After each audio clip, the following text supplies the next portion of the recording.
Are you ready to surrender your future to God? Truly think about it. Are you ready to let go of the reins and allow Him to guide your life, step by step, with a wisdom far greater than you can imagine? Many of you are holding on tightly to your plans, your desires, your need for control. But let me ask you this, how much peace do you have in your heart when you try to control every little detail? How much freedom do you experience when you carry the weight of the future all by yourself? You see, God says, trust me with your future, and He is asking you now to make that decision to let go and trust His plan for you. Think of your life as a ship navigating the vast ocean. At times, the waters are calm and it seems you can steer with ease. But there are storms that come, and in those moments, no matter how hard you try to steer, it feels as if the ship might capsize.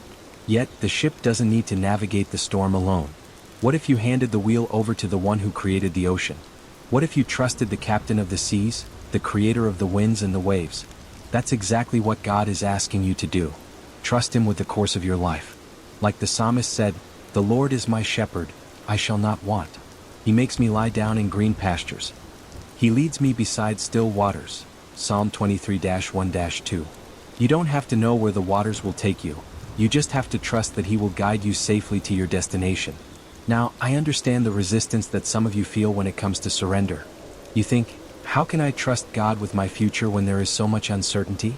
When the world around me feels unstable and unpredictable? I know, my friend, I know. But what if I told you that the uncertainty you feel is not a barrier to your faith, but a gateway to it? It's in those moments of uncertainty that God's plan has the most room to unfold. You don't need to have all the answers. You don't need to have everything figured out. You simply need to trust the one who does. As I told the disciples in the gospel, if you have faith as small as a mustard seed, you can say to this mountain, "Move from here to there," and it will move. Nothing will be impossible for you, Matthew 17-20. Sometimes all it takes is the smallest act of faith, the tiniest seed of trust, and God can move mountains in your life. Consider the story of the widow's offering, Mark 12-41-44. She had so little, just 2 small coins, but she gave it all. What?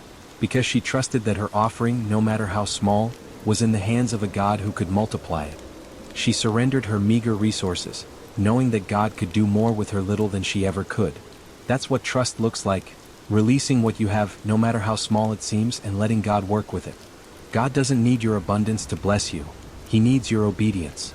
The moment you surrender, you open the door to God's limitless possibilities. So ask yourself, what is it that I am holding on to? What am I not willing to surrender to God's plan? You might say, but I've tried to trust God before, and things didn't turn out the way I expected. My life hasn't turned out like I thought it would. I hear you. I understand that frustration. It's not easy when your plans fall apart, when things don't go the way you envisioned. But I want you to understand this, God's plan for you is not limited by your expectations. His ways are higher than your ways, Isaiah 55-9. What might seem like a setback to you is actually part of His perfect plan for your growth, for your future. The story of Joseph is a perfect example. Joseph was betrayed by his brothers, sold into slavery, and imprisoned unfairly.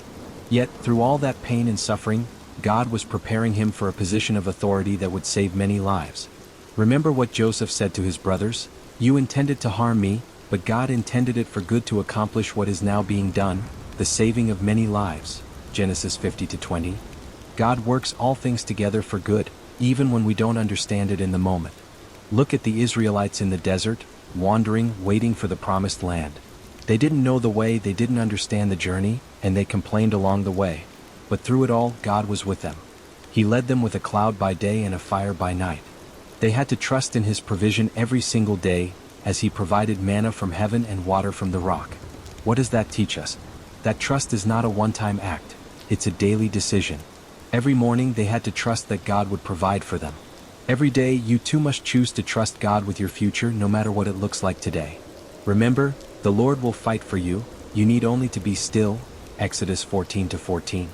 Your fight is not against the obstacles before you, your fight is to remain still in faith, trusting that God will do the work. Now think about your life today. What areas are you still trying to control? Are there dreams you are holding on to so tightly that you cannot see the new dreams God is trying to give you? Have you become so focused on your own plans that you cannot hear the voice of the one who has better plans for you? Surrendering your future means releasing control and allowing God to direct your steps. It's not about doing nothing, It's about doing everything with God's guidance and in His timing. Consider the process of refining gold. The gold must be placed in the fire, and it must endure intense heat to become pure. But through that process, all the impurities are burned away, and what remains is something precious and valuable. So it is with your life.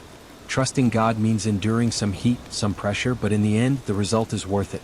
You will come out refined, stronger, purer, and more beautiful than ever before. Remember that God is with you in the fire, purifying you and preparing you for something far greater than you can see now. When you surrender to God's plan, you will notice that your perspective on life begins to shift. You stop seeing your circumstances as problems to be solved and start seeing them as opportunities to trust God more. Your faith becomes less about what you can see and more about what you believe. The Apostle Paul reminds us in Romans 8-28 that all things work together for good to those who love God, to those who are the called according to His purpose. Even in the darkest of moments, when you feel lost or hopeless, you can trust that God is working all things together for your good. When you surrender, you also open the door to joy. The peace that surpasses all understanding begins to settle in your heart, and you find that the weight of the world no longer rests on your shoulders. You see, true peace comes when you stop trying to control everything and let God take the lead.